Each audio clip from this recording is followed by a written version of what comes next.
오늘 우리는 고린도전서 15장 12절 이하에 있는 말씀을 가지고 은혜를 나누겠습니다. 고린도전서 15장 12절 우리 다 같이 읽겠습니다. 그리스도께서 죽은 자 가운데서 다시 살아나셨다 전파되었거늘 너희 중에서 어떤 이들은 어찌하여 죽은 자 가운데서 부활이 없다 하느냐. 벌써 초대교회 때 이단이 들어와서 사람이 죽으면 그뿐이지 죽은 자 가운데서 무슨 부활이 있느냐, 그런 의심을 가진 사람이 있었습니다. 유대인 중에는 바리새 교인과 사두개 교인이란 갈라지는데, 바리새 교인들은 하나님도 계시고 영도 있고 부활도 있다고 믿었는데, 사두개 교인은 영도 없고 부활도 없다, 무신론, 그런 입장을 가지고 있었습니다. 또 이 당시에 헬라 철학은 사람이 죽으면 영혼은 영생하되 육신은 부활하지 못한다. 그러나 영혼도 우주의 생명에 흡수되어 버리고 개체는 없다. 그러한 것을 주장한, 그래서 사두개교인들의 무신론적인 입장과 로마에서 헬라 문화의 영향을 받아서 영혼은 우주의 생명에 흡입되어 버리고 개체의 생명은 없다는 이러한 사상이 들어와서 결국에는 사람이 죽은 자 가운데서 부활한 것은 없다, 그렇게 말하는 사상이 있었습니다. 오늘날에도 여러분, 세계 많은 성도들 중에 죽고 난 다음에 부활은 없다고 주장하는 사람들이 많이 있습니다. 또 어느 교파에서는 사람이 죽으면은 예수님 재림하실 때까지 아무것도 모르고 깊이 잠들어 있다. 예수님 재림할 때야 깨어나서 일어나지, 그전에는 완전히 잠들어서 아무것도 모른다, 그렇게 말하는 사람들도 있습니다. 그러나 여러분, 이 성경에는 그리스도께서 죽은 자 가운데서 다시 살아나시다 전파되었거늘 너희 중에 어떤 이들은 어찌하여 죽은 자 가운데서 부활이 없다며. 예수님은 우리를 대표해서 죽으시고 장사하시고 우리를 대표해서 부활하신 것입니다. 여러분, 구약 성경 이사야 53장에 이미 보면 예수님의 부활에 대한 것을 뚜렷이 말하고 있습니다. 제가 찔리면 우리 허물을 인하며 제가 상하면 우리 죄악을 인하며 제가 징계를 받으므로 우리가 평화를 누리고 제가 채찍에 맞아 우리가 남을 입었다. 우리는 다 양같이 거래당하여 제가 기책을 받거늘 야훼께서는 우리 무리의 죄악을 저에게 담당시켰도다. 그런데 예수님이 우리 죄를 담당하고 죽으셨잖아요, 구약시대에도. 그런데 이사야서 53장에 보면 그가 자기 영혼의 수고한 것을 보고 만족히 여길 것이라. 그가 전능하신 하나님과 함께 분깃을 나눌 것이라고 말했습니다. 죽어 없어지면 영혼의 수고한 것을 보고 만족히 여길 수도 없지요. 죽어 없어지면 어떻게 하나님 아버지와 함께 분깃을 나눌 수가 있습니까? 벌써 구약 이사야 53장에는 예수님이 죽으셔서 부활하셔서 자기 영혼의 수고한 것을 만족히 여기시고 그 다음 전능하신 아버지와 함께 그 성과를 나눌 것이라고 말씀을 하고 있는 것입니다. 또 우리가 너무나 잘 알다시피 역사적으로 예수님은 죽은 자 가운데서 부활한 것을 익히 알고 있습니다. 로마 사람들 그 당시에 여러 가지 거짓말을 만들었습니다.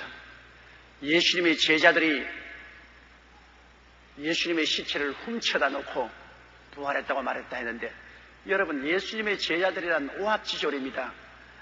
어부들이나 세리들이고 겁쟁이들입니다. 예수님 잡혀가는 걸 보고 다 도망친 그들이 세계 최강의 로마 군인이 빌라도 인장을 쳐놓고 난 다음 지키는 그 무덤에 들어가서 군인들을 물리치고 예수님의 시체를 훔칠 만한 용맹한 사람이 없었습니다. 또 만일 그렇게 했더라면 그 중에 몇 사람은 포로로 잡혔을 것이고 창에 찔려 죽었을 것입니다. 그러나 예수님 제자 중에 예수님 시체 훔치다가 잡혔다는 기록도 없으며 죽었다는 기록도 없습니다. 또 어떤 사람들은 말하기를 예수님께서 십자가에 못 박혀 있다가 내려놔서 서늘한 무덤에 넣으니까 그냥 깨어나서 부활했다 그랬다. 예수님 십자가에서 매달렸을 때 로마 군인이 죽은 것을 확인하기 위해서 창으로 가슴을 찔려 심장이 쪼개져서 피와 물을 쏟았는데 서늘한 데 들어가서 살아날 택이 어디 있어요? 그런 엉터리가 없죠. 또 예수님이 죽었다 부활하신 것이 거짓말인데 그것을 참말처럼 전달했다고 했는데, 여러분, 그리스도가 죽었다가 부활하지 못했는데 그 거짓말을 믿고 선포하기 위해서 12 제자가 다 목숨을 버렸는데, 분명히 거짓말인 줄 알면서 목숨을 버릴 사람 누가 있어요? 예수님이 죽은 자 가운데서 부활하셔서 제자들에게 수없이 나타나시고 확증하고 또 그들이 성령을 받았기 때문에 그들은 목숨을 축에같이 버리면서 예수님은 죽은 자 가운데서 부활했다고 전파한 것입니다. 그리스도의 부활만큼 확실한 역사적인 사건은 없습니다. 예수님이 죽었다가 부활한 것이 조작되었다고 한다면 2000년 동안 여러분 그 거짓말 위에 선 교회가 왕성해질 수가 없습니다. 거짓말은 한 세대를 지나지 않고 다 폭로되어 버리고 마는 것입니다.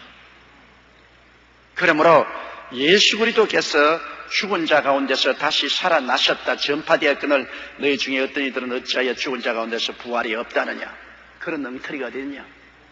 예수 죽음 내 죽음, 예수 무덤 내 무덤, 예수 부활 내 부활, 예수 성천 내 성천인데, 예수 부활하셨으면 그리스도의 씨를 우리가 가슴에 품고 있는 우리들도 그리스도와 함께 부활하는 것입니다.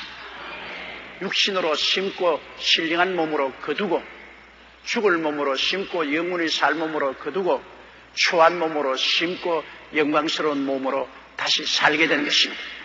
그러므로 우리는 이미 그리스도의 살아있는 그 씨앗을 마음속에 받았으므로 부활할 것이 확실한 것입니다.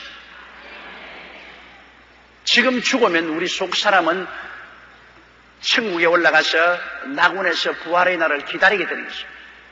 예수님 강림하실 때 우리를 데리고 오시면서 우리가 1차로 먼저 간 사람들이 부활하고 그 다음 남은 사람들이 변화를 받게 되는 것입니다. 그러니 예수 믿는 신앙이란 창창한 미래가 있고 확실한 희망이 있는 것입니다. 우리가 지금 저 채소밭에 푸른 애벌레같이 꿈틀꿈틀하고 인생에 사니까 이로써 끝장난 줄 알지만은 푸른 애벌레도 고치 속에 들어갔다가 아름다운 나비가 되어서 이 꽃 저 꽃으로 날개를 치며 날아다닙니다. 우리 비록 지금 육신의 몸을 쓰고 티끌 속에 살지만은 우리 다 부활의 영광스러운 몸을 얻고 그리스도의 형상을 닮아 영원히 살 날이 눈앞에 박두해오고 있습니다.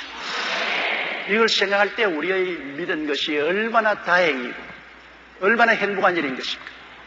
사람으로 태어나서 믿지 못하고 쭉정이가 되어서 썩어진다면 얼마나 불행한 것입니까? 예수님이 부활의 생명입니다. 부활의 씨앗입니다. 부활의 씨앗이 심어지지 아니하면 쭉정이밖에 될 것이 없죠. 정말 기가 막힌 노릇 아니겠습니까? 13절요. 만일 죽은 자의 부활이 없으면 그리스도도 다시 살지 못하였습니다. 보십시오. 예수님과 우리는 생명 공동체입니다. 우리 사람이 죽었다가 부활하지 않는다면 예수 믿는 사람이 예수님도 부활 안 했다는 것입니다. 예수님은 우리와 운명 공동체인 것입니다. 예수님이 완전한 하나님이 완전한 사람으로 오셔서 사람과 일체가 되었습니다. 그래서 예수님은 우리를 품에 품고 십자가에 못 박여 죽었다가 장사한 이후 사흘 만에 부활하셨습니다.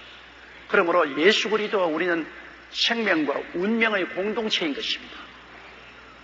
이렇기 때문에 예수 부활했던 것은 우리가 확실히 그리스도를 따라 부활할 것을 말하는 것이고,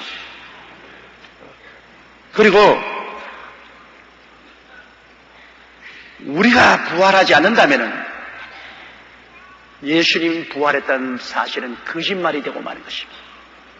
왜? 예수님 부활이 바로 우리 부활의 증거가 되기 때문에 우리가 부활 안 한다면 예수님이 부활했다는 사실은 거짓말이 되고 마는 것입니다. 예수님과 우리는 운명, 생명 공동체가 되어 있는 것입니다. 그리스도는 우리의 머리요, 우리는 그의 몸의 지체인 것입니다. 머리와 몸은 언제나 일체가 됐지 머리 따로 놀고 몸이 따로 놀 수가 없지요. 예수 부활하시면 우리도 부활하는 것이요. 예수 부활 안 했으면 우리도 부활 못하는 것이요. 우리가 죽었다가 부활하지 못한다면 예수님도 부활하지 않았을 것인데 예수님은 확실히 부활한 것이 증명되어 있기 때문에 우리도 예수님을 따라 부활하는 것은 확실한 사실인 것입니다. 14절요. 그리스도께서 만일 다시 살지 못하였으면 우리의 전파하는 것도 헛것이요 또 믿음도 헛것이다. 예수님이 부활 안 했는데 부활했다고 말했으니 거짓말하는 것입니다. 그리고 예수님 부활 안 했는데 부활했다고 믿었으면 그 믿음도 헛것이 아닙니다. 믿는다는 것은 확실한 것을 믿는 것이지요. 거짓말을 믿었다가는 낭패되죠. 요사이 사기꾼 믿었다가 여러분 낭패된 사람 많아요.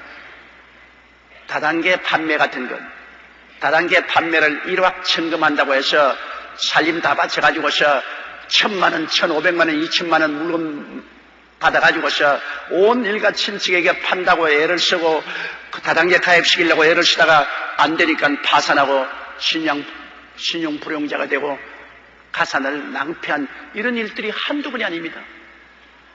이 세상에 일확천금이란 없습니다. 피와 땀을 흘려서 노력으로 얻지 그냥 다단계 판매를 통해서 한순간에 일확천금을 할 수 있다고 믿었다가는 큰 낭패를 당하는 것이죠. 저도 아는 사람들이 다단계 판매 들어오라고 나에게 여러 번 권면을 합니다.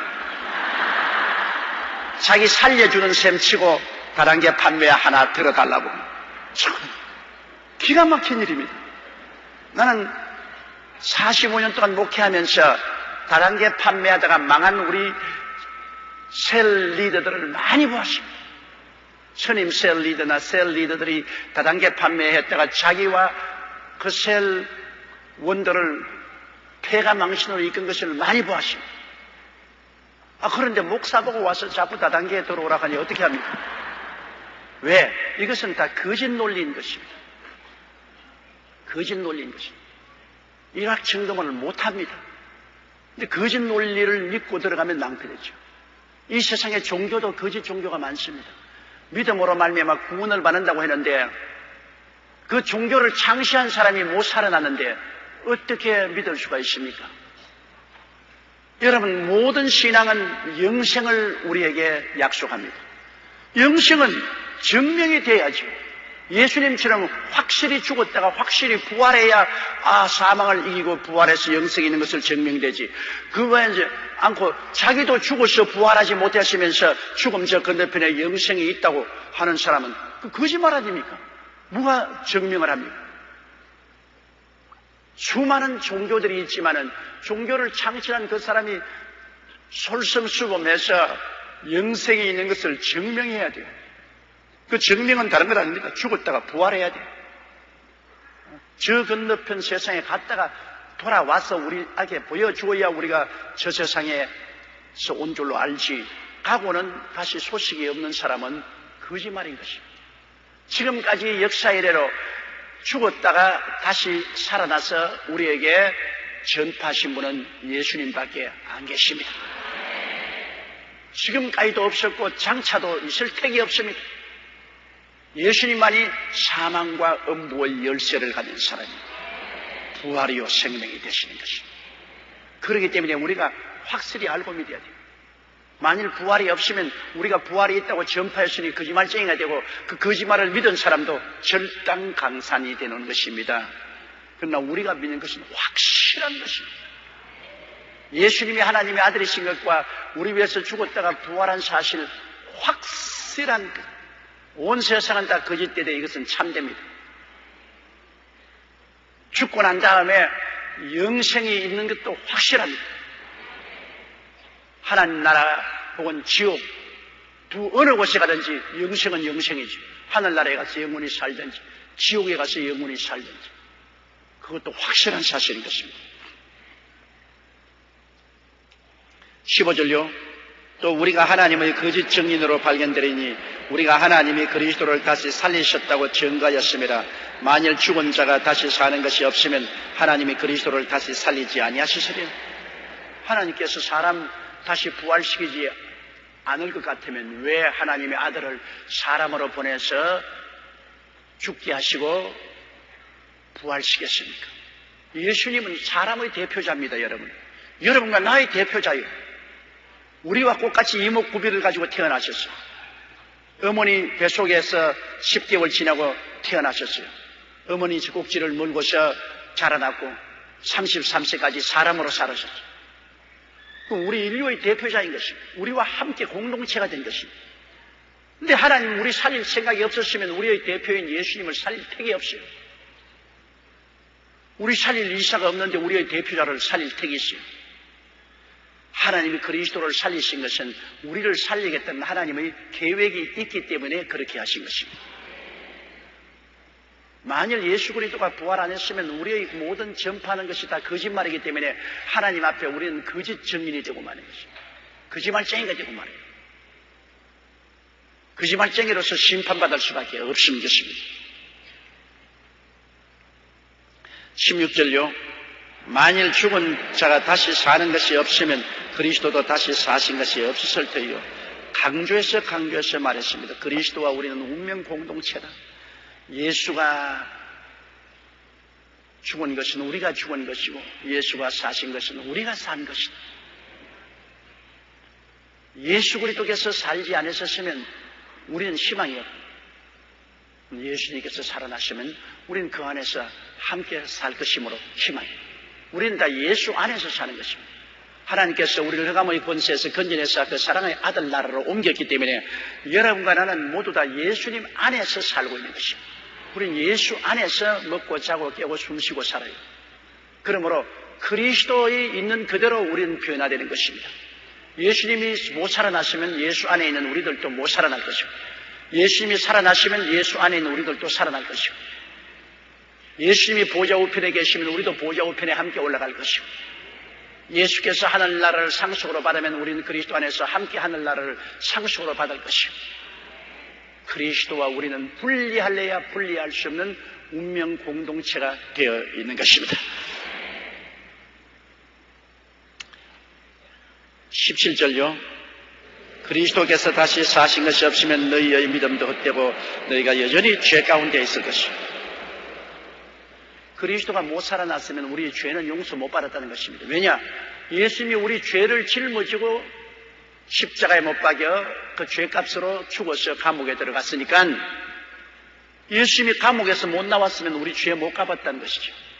우리 이조 시대에 나라 천냥빚을 먹으면 잡혀서 감옥에 들어갑니다. 일정 기간 동안에 가족들이 그 천냥빚을 갚으면 감옥에서 나오고 못 갚으면 사형을 당했습니다.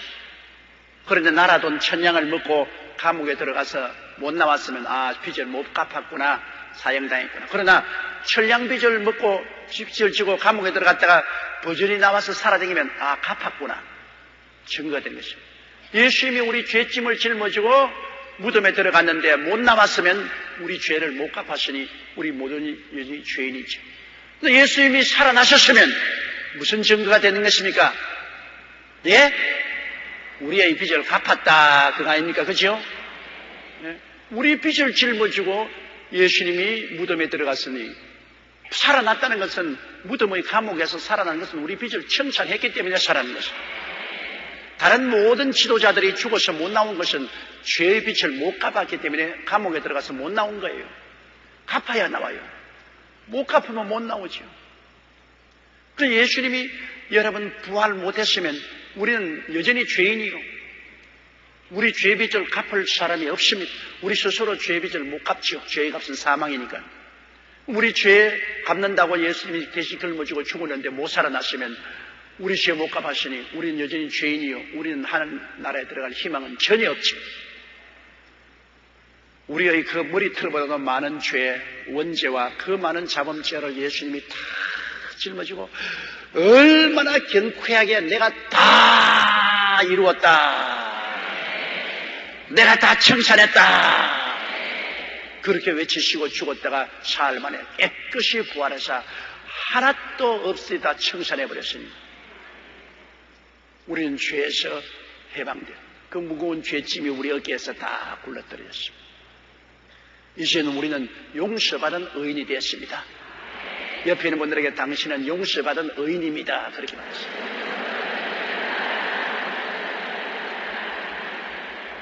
얼마나 놀라운 일인 것입니다. 우리 율법 행위로 의인이 된 것이 아닙니다.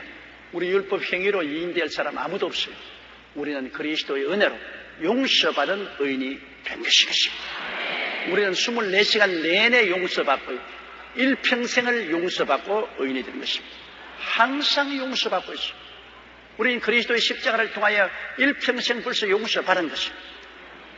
그 다음에 우리가 죄를 짓고 자꾸 회개하는 것은 성결하게 되기 위해서, 더 그리스도의 형상을 담기 위해서 우리가 죄를 지으면 또 회개하고, 죄를 지으면 또 회개하는 것은 구원받기 위해서 회개하는 것이 아니라 성결함을 받기 위해서 회개하는 것입니다.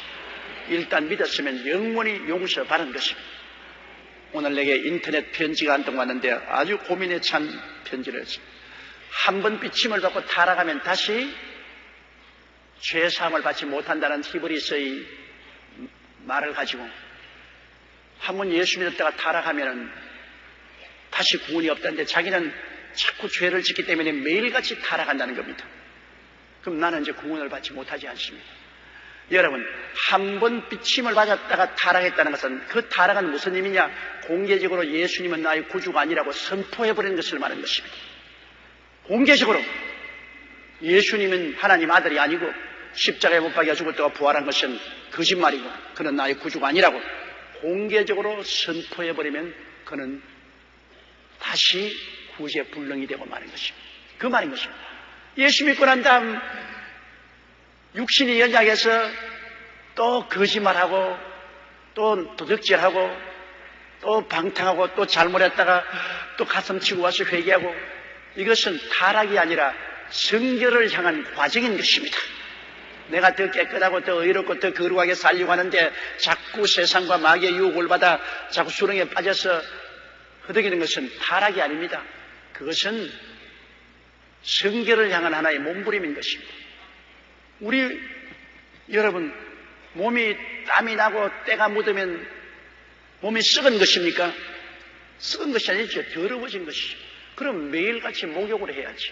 썩은 것이면 공동묘지에 파묻어 버려야죠. 매일같이 파묻어 버리면 어떻게 합니까? 우리가 죽으면 파묻어 버리지만 우리 살아있는 이상 더러워지는 것은 씻으면 돼요. 우리가 예수 믿고 살아있는데 더러워진 것은 자꾸 씻어야 돼요. 자꾸 회개하고 자꾸 씻어야 되는 것이지 버림받은 것은 아닌 것입니다. 또 난 성령을 회방했으니까 이제는 용서를 못 받는다고 하는데 자기도 성령을 회방했는지 너무나 두렵다. 성령 회방이라는 것은 내가 분명히 예수 믿고 성령 체험을 하고 방언도 하고 했는데 나중에 어느 목적이 있어서 성령을 귀신이라고 말하고 성령을 부인하면 그는 버림을 받고 용서를 받지 못한다. 예를 들어 말하면 북한의 모 목사님, 그런 신학교 졸업하고 목사 안수 받고 목회를 하다가 북한이 공산화되었을 때 김일성의 일가 친척으로서 공산당의 높은 자리에 올라가자마자 그는 예수 그리스도와 성령을 부인해버렸습니다. 자기의 공산당 지위를 위해서 예수님을 부인하고 성령을 부인해버렸으니 그는 버림받았죠. 그런 겁니다. 분명히 성령인 줄 알고 성령 충만했는데도 불구하고 자기의 집이나 명예나 권세나 돈을 얻기 위해서 이건 성령이 아니다, 이건 귀신이다, 그렇게 말하면 성령을 회방한 죄인 것입니다. 그런데 일반적으로 성도들이 이 세상에 살면서 세속의 유혹이 되어서 넘어졌다 일어나는 것은 타락한 것도 아니고 성령 회방한 것도 아닙니다. 그건 더러워진 것입니다. 그건 회개하고 싶기만 하면 되는 것입니다. 그렇기 때문에 좀처럼 비침을 받고 그리스도를 정면적으로 부인하는 사람 별로 없습니다. 또 성령 회방하는 사람도 별로 없습니다. 그저 이 세상에 살면서 마음은 원이로도 육신이 약해서 더러워질 따름이지. 또 회개하고 싶고 회개하고 싶고. 예수님께서 제자들 모아놓고 성찬을 마치시고 타올을 몸에 걸치고 제자들 발을 씻길 때 베드로가 내 발은 못 씻깁니다. 그러니까 내가 내 발을 씻지 못하면 넌 나와 상관이 없다. 그러니까 그 머리도 씻겨 주시옵소서. 한 번 깨끗함을 입은 사람은 발밖에 씻을 것이 없다. 이미 심장한 말을 했습니다. 발은 행위를 말하는 것입니다. 한 번 구원받은 사람은 영원히 구원받았고 행위는 늘 씻어야 된다. 행위는 늘 더러워지니까 발은 먼지 속에 걸어다니니까 더러워지는 것처럼 행위는 늘 더러워지니까 늘 씻지만은 머리는 씻을 필요 없이 한 번 구원받았으면 영원히 구원받은 것입니다. 내가 그리스도를 부인하지 않은 이상은 영원히 구원받은 것입니다. 그 다음 18절요. 또한 그리스도 안에서 잠자는 자도 망하였으리라. 말할 필요 없지요. 예수님이 부활 안 했으면 예수 믿고서 죽은 사람도 부활할 틱이 없으니까 철저히 망해버렸죠. 예수님 부활 안 했는데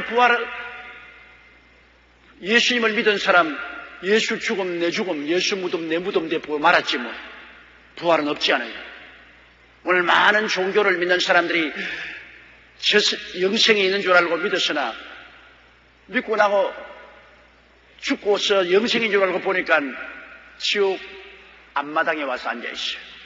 나 여기 온다고 말 안 했는데요. 그러나 길을 잘못 들었어요. 길을 잘못 들은 것 참 큰일 납니다, 여러분. 자기는 올바른 길인 줄 알고 갔는데 가보니까 길을 잘못 들었더라. 제가 한번 길만 잘못 들어서 혼이 난 되겠습니다. 미국의 산디아고에서 제가 부흥회를 하고 주일날 아침에 라카디냐라는 곳에 가서 아침 예배를 인도하기 위해서 버스를 탔습니다. 그래서 산디아고에서 버스를 타고 라카디냐라는 곳에서 내렸는데 거기에 내려가지고서 아무리 내가 설교하기 작정한 하나님의 성의 교회를 찾아도 없어요. 길을 잘못 들었습니다. 11시 예배 시간이 되니까 각 예배당에서 종소리가 울리는데 그때 내 속이 끓는 것은 말로 다 할 수 없어요. 이제 예배당에 지금 11시 예배 종소리가 되는데 나는 아직까지도 그 교회를 찾지를 못했습니다. 그래서 택시 운전사를 불러서 라카디나 이것이 아니냐니까 택시 운전사만이 이거는 라카디나 시고 또 라카디나는 다른 데가 있는데 라카디나는 곳이 두 곳이 있어요. 그런데 거기에서 내가 설교하기로 작정한 하나님의 성령의 교회 라카디나는 1시간 동안 택시를 타고 가야 된다는 겁니다. 내가 하늘이 샛노랗더라고요. 귀를 잘못 들었습니다. 왜? 버스를 타고 이 라카디나 말고 1시간 더 가서 저 라카디나에 내려야 되는데 그건 내가 빨리 내려버렸어요. 막 창자가 끓어오르고 입에서 단내가 확 나더라고요. 얼마나 가슴이 단지. 그래서 택시 운전사는 말이 1시간을 택시를 타면 요금이 상당히 많이 나올 건데 그래도 타겠냐고 했어요. 요금이고 뭐고 타야 되겠다 장원에 라카디나로 가자. 그래가 1시간 동안 택시가 달리는데 얼마나 내가 애를 타고 기도를 했던지 입술이 다 바삭바삭 타고 눈앞이 노랗더라고요. 그래가지고서 11시에 예배 시작하는데 12시가 넘어서 그 교회당에 도착하니까 목사님이 얼굴이 창백해서 도대체 어떻게 된 일이냐. 조용기 목사를 1시간 동안 기다려도 안 오니 그래서 내가 할 수 없이 교인들 앞에서 내가 미국 조용기입니다. 그러고서 자기가 예배를 인도했다는 것입니다. 그러고 하니까 교인들이 거의 다 흩어졌어요. 조금 남아있어요. 조금 남아있는 교인들을 모시고 내가 예배를 인도했다. 예배를 인도하고 난 다음에 내 손해가 왕창 났죠. 택시비 다 지불했지. 속은 속대로 탔지. 그 교회는 뭐 정식 예배 설교 안 했으니까 사례금도 안 주지. 그날부터 그 돈을 복구하기 위해서 며칠을 굶었다고요. 나는 한정된 돈밖에 가진 것이 없으니까 이제 굶어서 그걸 때워야지. 길을 잃어버린다는 것은 여러분 기가 막힌 일입니다. 그러나 이 세상에서 길을 잃은 것은 도로 돌아올 수 있지만은 저 나라의 길은 도로 돌아올 수가 없어. 의하옹 하고 나면 끝장이야 그냥. 한 번 공동묘에 들어갔다가 나 미스테이크 했다, 실수했으니까 도로 돌아와서 새로 시작했다. 없어요. 못 돌아와요. 그렇기 때문에 이 땅에 살 동안에 길을 잘 선택해야만 되는 것입니다. 길을 못 선택하면 영원히 후회하는 것이요. 그 길이 어디 있습니까? 예수님이 내가 곧 길이요라고 말했습니다. 진리요 생명이니 나로 말미암지 않고는 아버지께로 올 자가 없나니라. 유일한 길입니다. 요사이 천당하는 길은 여러 곳에 있다. 산에 올라가는데 이쪽 길로도 올라가고 저쪽 길에도 올라간다. 그러므로 예수만 천당하는 길이 아니고 다른 종교의 길도 다 그 길로 가면 천당 간다. 그런 엉터리 같은 말이 어디 있어요. 목사들도 그렇게 주장하는 사람이 있습니다. 여러분, 우리는 지하늘이 무너지고 이 땅이 꺼져도 1.1획도 변함이 없는 말씀에 써야 되는 것입니다. 말씀 밖에 나가면 안 돼요. 베드로가 말하기를 천하 인간에게 구원받은 많은 다른 이름을 주신 적이 없다고 말씀하셨습니다. 다른 이름을 준 적이 없어요. 예수 이름밖에 없어요. 예수님밖에 길이 없어요. 길을 잘 택해야 나중에 후회가 없지요. 길을 잘못해가면 박살나는 것입니다. 예수님이 부활 안 했으면 예수님 믿고 죽은 사람들도 부활 안 해요. 다 망해버리고 마는 것입니다. 그러나 예수님이 부활하기 때문에 예수 믿고 죽은 사람 희망이 창창해요. 왜? 예수 안에서 다 부활할 것이기 때문인 것입니다. 19절요. 만일 그리스도 안에서 우리의 바라는 것이 다만 이 생뿐이면 모든 사람 가운데 우리가 더욱 불쌍한 점. 예수 믿고 죽으면 그뿐이고 없다면 우리 예수 믿고 난 다음 우리는 육신의 정욕, 안목의 정욕, 이 세계 자랑을 따르지 아니하고 세상 쾌락을 다 두절하고 주님을 위해서 의롭고 거룩하고 참되게 살려고 노력하는 우리들만 박살났죠. 천당이 없으면 이 세상에서 무엇을 못하겠어요? 육신의 정욕과 안목의 정욕과 이 세상 자랑을 따르고 술 취하고 방탕하고 세상 오락 다 취하고 내일 죽을 것이니 오늘 먹고 마시자, 그렇게 할 것 아니겠습니까? 무엇 때문에 우리는 세상에서 절제하고 죄를 멀리하고 유혹을 멀리하고 탐욕을 물리치고 우리는 경건하게 살려고 애를 쓰고 합니까? 만일 이 땅에 사는 것이 이 땅에 사는 생명밖에 없다면 그렇게 한 사람만 손해날 것이 아닙니까? 우리가 경건하게 살고 세상을 멀리하고 육신을 물리치고 사는 이유는 저 세상에 있기 때문에 그런 것입니다. 영원한 영생이 있기 때문에 우리 몸을 쳐서 복종시키고 주님 뜻대로 사는 것이지. 저 세상에 없으면 내일 죽을 것이니 오늘 먹고 마시자 할 것 당연히죠. 바울 선생도 여기 말씀하기를 만일 그리스도 안에서 우리의 바라는 것이 이 생뿐이면 모든 사람 가운데 우리가 더욱 불쌍하다. 이 세상 쾌락을 못 누리고 살았으니 우리만 불쌍할 것이 아닙니다. 우리가 바라는 것은 이 세상이 아닙니다. 이 세상은 우리가 행인과 나그네로 지나가는 길입니다. 나그네 길이에요. 나그네 길에서 우리가 여기에 안주할 수가 없죠. 우리는 저 먼 천국을 바라보고 걸어가는 사람이기 때문에 이 세상 사람과 다른 것입니다. 20절. 그러나 이제 그리스도께서 죽은 자 가운데서 다시 살아 잠자는 자들의 첫 열매가 되었다. 첫 열매가 나면 다른 모든 열매도 다 같이 따라옵니다. 요사이 사과 재배하는 사람들은 첫물 사과를 내놓습니다. 그래가 그냥 첫물 사과 내놓는다고 페스티벌도 하는 거 보았는데요. 첫물 사과가 나오면 중간물, 끝물 사과도 따라 나오는 겁니다. 아예 사과가 없으면 첫물 사과도 없어요.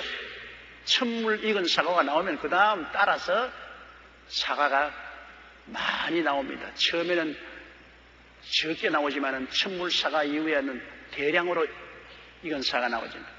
예수님이 부활해서 첫 열매가 되었어요. 사람으로서 죽고 사람으로서 부활하는 것은 처음입니다. 부활한 것은 처음이에요. 영원히 살 몸으로 부활한 건, 뭐, 나사로도 죽었다가 살아났지 않습니까? 그러나 나사로는 인간의 죽을 몸을 가지고 죽었다가 죽을 몸으로 살아났죠. 예수님은 죽을 몸으로 심고 영원히 살 몸으로 부활하신 것입니다. 그래서 부활의 첫 열매가 됩니다. 21절요. 사망이 사람으로 말미암았으니 죽은 자의 부활도 사람으로 말미암는다. 사망이 아담을 통해서 왔지 않아요. 아담이 하나님을 배반하고 영혼이 죽고 육체가 죽었습니다. 그러므로 아담의 자손들은 모두 다 죽음의 씨앗을 가지고 태어났죠. 아담의 씨를 받은 사람은 다 죽음의 씨앗을 받아서 태어나서 영육간에 죽었죠. 오늘날 우리들은 다 아버지의 자식 아닙니까? 아버지 없이 태어난 사람 손 들어보세요. 그럼 그 아버지는 전부 다 아담의 씨에서 태어난 것이고 아담의 씨를 전파하는 사람입니다. 아담의 씨를 받은 사람은 아담처럼 다 죽었죠. 예수님은 아버지 없이 태어났어요. 아담의 씨를 받지 않았습니다. 처녀가 잉태하여 아들을 낳을 것이니 임마누엘이 하리라. 예수님만이 아버지 없이 태어났어요. 아담의 씨를 안 받았어요. 그러므로 예수님은 영육간에 죽음이 없습니다. 예수님이 십자가에 죽은 건 우리 때문에 죽은 것이죠. 우리를 대신해서 영육간의 죽음을 받아들여서 죽은 것이지 예수님 스스로는 죽음이 없는 분입니다. 죽음의 빚이 없어요. 그러므로 그는 죽음의 씨를 받지 않고 아버지 없이 성령으로 처녀의 몸에 태어나기 때문에 그는 맑고 밝고 환하고 성결한 분이신 것입니다. 그러므로 우리를 대신한 대속물이 될 수가 있었던 것입니다. 22절요. 아담 안에서 모든 사람이 죽은 것까지 그리스도 안에서 모든 사람이 삶을 얻으리라. 하나님은 인간을 대표자로 취급하시는 것입니다. 아담 안에서 그 자손들이 그 씨를 받아 다 죽었잖아요. 예수님이 우리 대신해서 죽고 부활하셨으므로 예수님을 씨를 받으면 또 다 살아나요. 아담의 씨를 받은 사람은 다 죽고 예수님의 씨를 받은 사람은 또 다 살아나요. 대표적인 씨입니다. 종자 씨앗입니다. 아담은 사망의 종자 씨앗이고 예수님은 생명과 부활의 종자 씨앗인 것입니다. 그러므로 예수 안 믿는 사람은 사망의 종자 씨앗을 받아서 살았기 때문에 다 죽어버리죠. 그러나 우리가 예수를 믿으면 생명의 종자 씨앗을 받았으므로 예수님 안에서 다 살죠. 대표적으로 하나님 취급하시죠. 아담 안에서 다 죽고 예수님 안에서 다 산다. 23절요. 그러나 각각 자기 차례대로 되리니 먼저는 첫 열매인 그리스도요 다음에는 그리스도 강림하실 때 그에게 붙은 자요. 자, 부활은 순서가 있다는 것입니다. 차례가 있는데 첫 열매는 예수님이 부활했지 않습니까? 그 다음에 둘째 부활할 사람 누구냐? 지금 죽어서 하늘에 올라가서 그리스도에게 붙어있는 사람들이 강림하실 때 주와 함께 강림해서 부활을 얻은 것입니다. 두 번째 순서로. 그 다음 세 번째 부활할 사람은 그때 지상에 있다가 나팔 소리 듣고 순식간에 변화받은 사람인 것입니다. 그러니까 지금 죽어도 괜찮아요. 지금 죽어도 천당에 올라가서 주님에게 붙어 있어요. 주님 꼭 잡고 있어요. 주님 강림하실 때 데리고 오신 것입니다. 데리고 와서 부활은 예수님이 첫째 부활의 열매요. 주님 강림하실 때 먼저 죽어서 낙원에 가서 그리스도에게 붙어 있는 사람들이 그리스도와 함께 강림하셔서 부활하신 것입니다. 그러므로 그러나 각각 자기 차례대로 되리니 먼저는 첫 열매인 그리스도요 다음에는 그리스도 강림하실 때 그에게 붙은 자요. 24절요. 그 후에는 나중이니 제가 모든 정사와 모든 권세와 능력을 멸하시고 나라를 아버지 하나님께 바칠 때라. 그 다음 나중은 전체가 다 부활하죠. 그리스도의 강림. 그래서 그리스도는 정사와 권세를 멸한다. 마귀의 정부와 마귀 군대를 다 멸하고 이 세상 정부와 이 세상 모든 권세 군대를 다 멸합니다. 영적으로 하늘의 권세 잡은 마귀의 정부와 그 군대를 다 주님 패하시고 이 땅의 정부와 군사도 다 멸하시고 영적인 세계도 주님이 통일하시고 이 세계도 주님께서 통일하시는 것입니다. 그래서 모든 것을 주님께서 통일하셔서 하나님께 바치는 것입니다. 예수님 십자가에 죽었다 부활하신 그 위대한 대수의 은총이 주님 강림하실 때 완전히 이루어지는 것입니다. 그것은 바로 주님께서 공중 재림하실 때 주님이 모든 붙어있는 사람을 데리고 나와서 부활시키고 밑에 있는 성도들을 다 공중으로 불러올리시고 7년 환란 끝에 주님은 강림하셔서 정사와 권세를 패하시고 우리 주님께서 이 세계를 천년 왕국으로 다스리면서 그 왕국을 하나님 아버지께 바치는 것입니다. 25절요. 제가 모든 원수를 그 발 아래 둘 때까지 불갑을 왕노로 하시리니 주님께서는 이제 7년 환란 마치고 7년 동안 주님께서 왕노로 하시다가 잠시 동안 사탄을 무정행에서 풀어놓으니까 사탄이 와서 또 천하만국을 꿰입니다. 죄 없이 7년 동안 사람들이 다시 한번 키질하는 것입니다. 그때 또 많은 사람들이 하나님을 대적하고 일어납니다. 그를 주님께서 완전히 멸해버리시고 난 다음에 신천신지 영원 무궁세계를 주님이 여시는 것입니다. 그때 주님께서는 모든 안 믿는 사람들이 다 부활하게 하시고 백보자 앞에서 그들을 심판하십니다. 그들이 생명책에 안 기록됐다는 것을 확실히 그들에게 인식시키시고 사탄과 그 사자들과 그 모든 그리스도를 배반한 사람들을 이제는 옥에서 끌어내서 불과 유황으로 타는 못에 던져 넣어버리고 그때부터 신천신지 영원 무궁세계가 이루어지는 것입니다.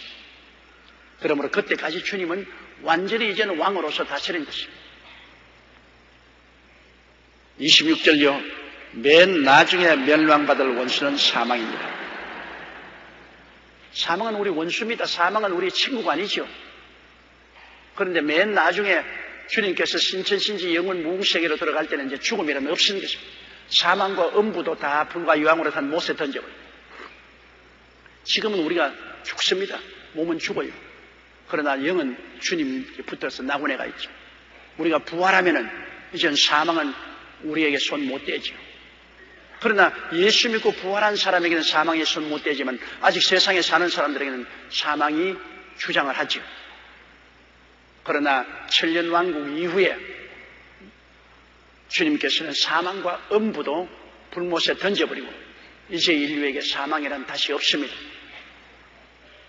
이제는 영원한 부활의 영광과 그리스도의 통치하에서 우리가 살게 될 것입니다. 27절요.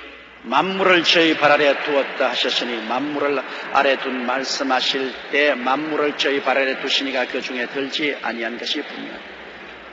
하나님 아버지가 만물을 예수님이 발 아래 두었으니까 아버지는 만물보다 크시죠. 아버지는 아들보다 위대하십니다. 아들과 성령은 다 아버지께로부터 나온 것이니까.